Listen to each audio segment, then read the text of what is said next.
Hello बच्चों, मैं doctor Radhika Agarwal. आपको एस्किमो और पिग्मी जनजाति के बारे में बात हो चुकी है।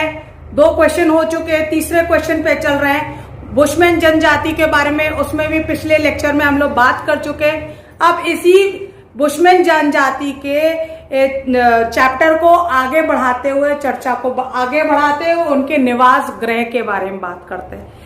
बुशमैन जनजाति के लोग, आपको जैसा मालूम है, कालाहारी मरुस्थल में रहते हैं। इनका निवास स्थल स्थायी नहीं होता है। क्यों स्थायी नहीं होता है? क्योंकि ये लोग शिकारी प्रवृत्ति के लोग हैं। ये लोग अपना स्थायी निवास नहीं बनाते, ये जगह जगह घूमते फिरते रहते हैं। तो वहीं पे जहां इनको शिकार मिलता है वहीं पे अपना निवास बना लेते हैं। जैसे ये लोग घर के रूप में वन, घास के मैदान या कटीली झाड़ियों में अपना स्थायी निवास बना लेते हैं। इनके परिवार में कई लोग रहते हैं और एक गांव में 8-10 घर ही होते हैं। प्रत्येक परिवार के लिए एक झोपड़ी होती है। ठीक है, एक गांव में 8-10 झोपड़ियां होती है। एक परिवार में एक लोग रहते हैं, वो उनकी एक झोपड़ी होती है। ठीक है, जो कि किससे बनी होती है? इनकी जो झोपड़ी होती है वो घास की दीवारें होती है। जो दीवार होती है इनकी झोपड़ी की, बुशमैन जनजाति की, वो किससे बनी होती है? घास की बनी होती है। और जो नीचे फर्श होता है जिस पे ये लोग सोते हैं, वो फर्श जो होता है वो घास के गद्दे होते हैं। ठीक है, दीवारें हो गई घास की बनी हुई और नीचे फर्श भी हो गया, वो घास के गद्दे बना के रहते हैं। ठीक है, सुरक्षा से की दृष्टि से अगर हम देखें तो ये लोग अब जो झोपड़ी बनाते हैं उनके छोटे दरवाजे रखते हैं। क्यों छोटे दरवाजे रखते हैं? क्योंकि सुरक्षा की दृष्टि से जंगली जानवरों का इनके ऊपर आक्रमण नहीं हो सके, इनके झोपड़ी में जंगली जानवर नहीं घुस जाए, इसलिए ये अपनी झोपड़ी के छोटे दरवाजे रखते हैं। ठीक है, ये बात समझ में आ गई। सर्दी से बचने के लिए लोग अक्सर क्या कहते हैं, वृत्ताकार मतलब गोलनुमा अपनी झोपड़ियों को सारी झोपड़ियों को बनाते हैं, जो कि एक गांव हो जाता है। 8-10 मैं पहले भी बता चुकी हूँ, 8-10 झोपड़ियों को मिलाकर एक गांव हो जाता है।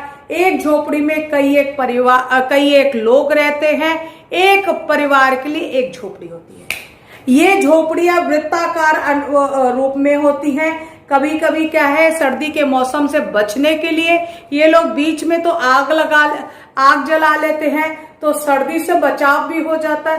प्लस जंगली जानवरों से भी इनका बचाव के लिए ये वृत्ताकार नुमा अपनी झोपड़ियां बनाते हैं और वहां पे बीच में आग लगाते हैं। आप जैसे आजकल समझिए ना, जैसे क्रिसमस पे होता है, ठंडी के मौसम में आप लोग उसमें करते हैं, बड़े दिन पे करते हैं या वर्ष के शुभारंभ पे करते हैं।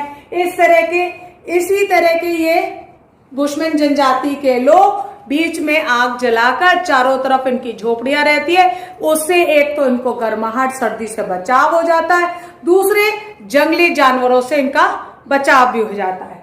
ठीक है, फिर एक गांव में सिर्फ 8-10 झोपड़ियां ही होती है। ठीक, अब हम इनकी अर्थव्यवस्था के बारे में बात करते हैं। अर्थव्यवस्था में सबसे पहले मुख्य इनका हो गया आखेट। आखेट मतलब हंटिंग, शिकार करना। कालाहारी एक जो मरुस्थल है, एक महान आखेट प्रधान मरुस्थल है। ठीक है, यहाँ पे तरह तरह के जीव जंतु और बड़े बड़े पशु मिलते हैं। इनका शिकार ये जो बुशमैन जनजाति के लोग होते हैं, ये इनका शिकार करके इनका भोजन है। ठीक है, यहाँ वर्षा का जल भराव हो जाता है और कीचड़ हो जाती है। कीचड़ में तरह तरह के वनस्पतियां उग जाती है। वनस्पतियों के उग जाने से क्या होता है कि ये जो जंगली जानवर है इनको खाने के लिए आए, तो तरह तरह के कीड़े मकोड़े उग जाते हैं। कीड़े मकोड़े पैदा हो जाते हैं।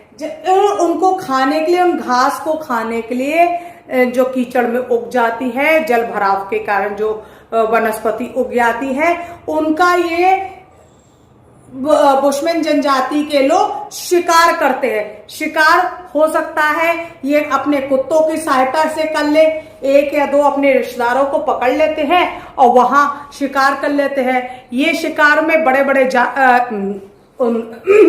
जानवरों को भी कर लेते हैं और छोटे छोटे जानवर जैसे छिपकली, कीड़े मकोड़े जो होते हैं ना, छिपकली, मेढक, बतख, हंस, गिद्ध, बाज, मधुमक्खी, खरगोश, रेंगते हुए कीड़ों का भी शिकार कर लेते हैं। इसका मतलब क्या हुआ, ये सबको शिकार करके इनका भोजन हो गया। ठीक है, ये तरह तरह के कंदमूल वनस्पति ये जंगलों से इकट्ठा कर लेते हैं, कंदमूल खा लेते हैं, शिकार आखेट करके जंगली जानवरों का शिकार कर लेते हैं। यही इनका मुख्य भोजन है। ठीक है, मैं पहले आपको सारी बातें बता चुकी हूँ आखेट। अब इनके आखेट के बारे में और विस्तार पूर्वक आपको अगली बार बताऊंगी। उम्मीद है आप लोग को समझ में आ रहा होगा, और फिर भी कोई समस्या हो तो आप मुझसे कमेंट बॉक्स में पूछ सकते हैं। मैं साइड हो जाती हूँ, आप स्क्रीनशॉट ले लें।